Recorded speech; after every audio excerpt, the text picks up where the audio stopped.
This all took place on a planet named Golden. One half had an entire city, which takes up most of the planet. There's a small portion which all the banished creatures go to, that no one wants around in the city. They call it, simply, the forest. A boy named Dingle Glow was out in the forest hunting for food because he was banished alone in the forest. Eventually he found some. He lives alone in a house in the forest that he built alone.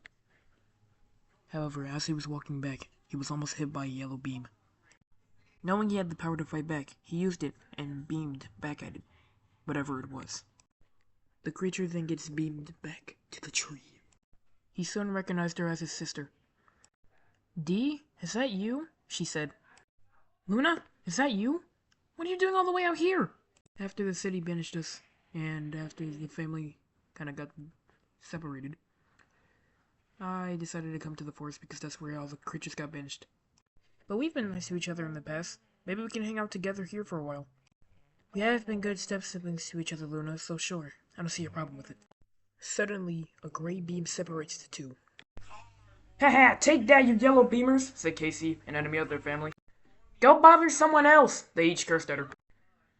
She then floats to the ground, ready to fight them. "Less dark, more spark," as Dingle said as he changed into Spark. Luna decides to do the same thing.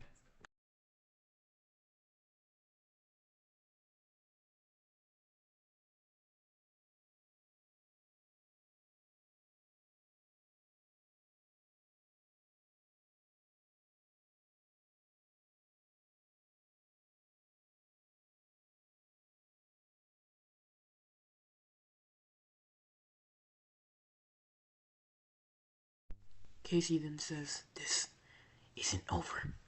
This wasn't even her full plan. You'll fall to her, Daniel. And I know it." She then stops talking and dies. Flare turns back into Luna and asks Spark as he's changing back, "What does she mean?"